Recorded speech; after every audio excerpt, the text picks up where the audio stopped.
Hello everybody and welcome back to my YouTube channel. I hope you're all having a lovely day today. Today I'm going to break down the disabled students allowance, how you get it, what sort of things you get, what you need to get it essentially. So if you do like this video, please give me a big thumbs up and subscribe if you are new. So what is a DSA? DSA stands for Disabled Students Allowance.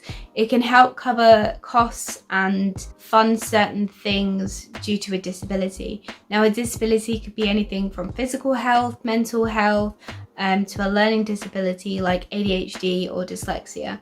In my case, it's dyslexia. To apply for DSA, you don't necessarily need to go through student finance, although if you've already got an application with student finance, you can just use the website and go through and apply that way. But you don't necessarily need to be funded, your course be funded through student finance to be able to get a disabled students allowance. The main part of this, unlike student finance, you do not need to pay it back. It is an allowance, essentially. The government are allowing you to do your course by providing you with certain things. But what can they provide? So it can actually provide a range of things. It can provide certain hardware and specialist equipment like a computer with specialist software, a printer, headphones, stuff like that, which may be a recording device which may be used and helpful within your disability. It may provide one-to-one support. So in my case, I have the ability to have one-to-one academic support, which could help towards write assignments and essentially get the same writing level that you're expected to be at. It may mean that you have a note taker or special recording device or someone to translate to BSL, for example. So there's a range of different things that it can give and do. I'll go through what I got personally through using it and how it works. So what did I get? I got a laptop. Now my laptop has a bunch of different software on aimed for dyslexia. It's got recording software, so during lectures I can record and then make notes within this software, which is really useful. I have mind map software, which we trialed, but I didn't really get on with very well. And I believe there was another software which I cannot remember. Text to speech. No, two more softwares. So one of them was text to speech, where I can essentially set up the software, speak, and it writes my entire thing for me, which is also useful in lectures because you could just let it speak all of the words out. It's not 100% accurate though, or it can do speech. Now that's speech to text. Text to speech it can also do, so you can highlight a section and then let it read it back to you, which can sometimes be useful when I have to process things. And the other software is because I'm dyslexic and I tend to use yellow paper. I can have this software to put an overlay over my computer essentially to make it yellow. You can tailor it to different colors, but my color is yellow. I also got headphones. Now these headphones are useful for that other software I was speaking about, the text to speech and speech to text. I also got a printer, and I also got a backpack to hold the printer in. A backpack to hold my laptop in so I could take it to lectures, and I also got up to £9.95 to get yellow paper each year, which I would then claim back through the Disabled Students Allowance. I also had the opportunity to get one-to-one support academic-wise through certain companies or even through the university.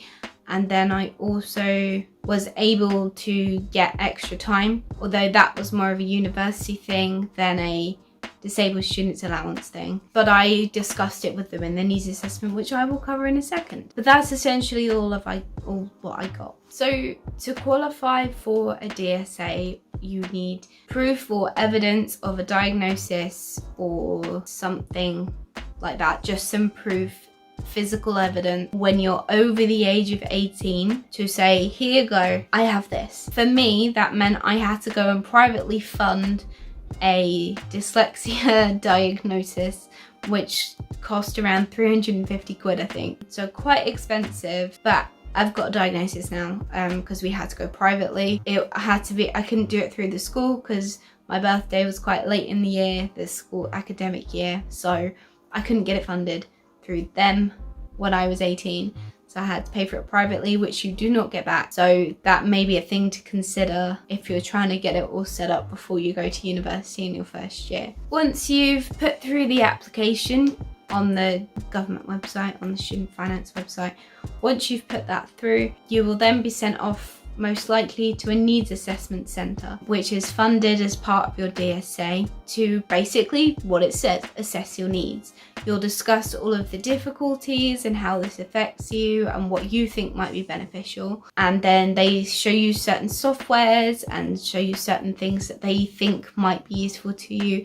You can have a little bit of a play. So for certain softwares, he sort of guided me through it, and then I was like, yeah, I think that could be useful, or no, I don't know about that one, or we can have a little trial of it or something. So then that happens, you have your little needs assessment, that then gets sent back off to be like, yep, I think she could do with these, or I think they could do with these, or whatever. And then student finance go, cool, well, we'll fund that, then it's up to you. So they'll then send you a letter with, yep, your DSA has been approved. Contact these specific companies that we're taking you through. Contact these companies, they'll sort everything out for you.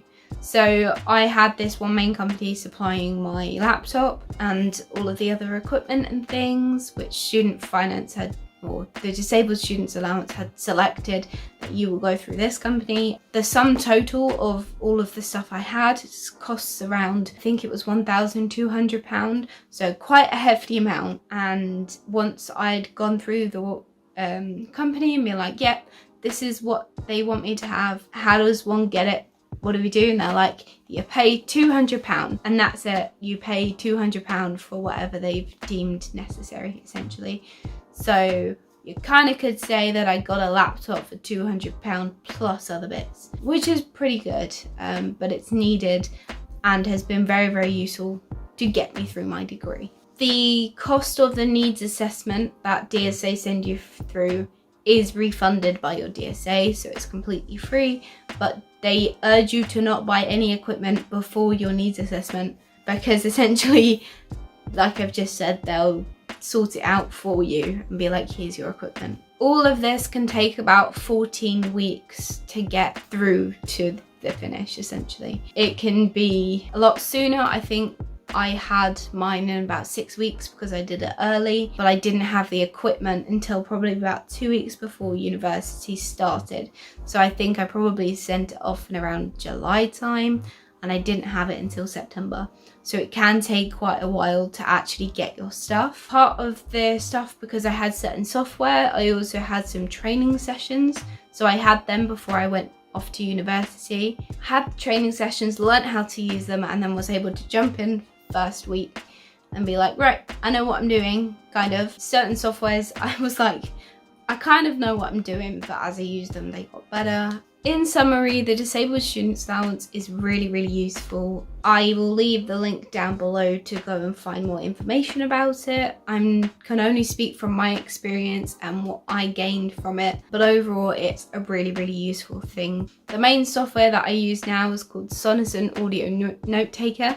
If you can fund it by yourself, I urge you to do it. Essentially, you can record the software, you can record it, you can do all sorts with it. Put PowerPoint slides in it, get text out of it, record type notes on yourself. Like, there's so much you can do. Color code certain sections. Like, it is really, really useful. That's the main sort of software that I did use. I used a little bit more in first year when I was sort of experimenting with things, but this one like really, really stuck with me. It was really, really useful. Obviously, you have to have a disability, but you do not need to be registered disabled to be able to get a disabled student's allowance either. So I really, really hope this video has been really, really informative and helped some people out. If you do like this video, please make sure to give it a big thumbs up. Please make sure to hit the subscribe button if you are new and hit the notification bell, and then you'll get notified every time I upload. So I really, really hope you've enjoyed today. Have a good day, evening, morning, whatever. and I shall see you guys next time. Bye!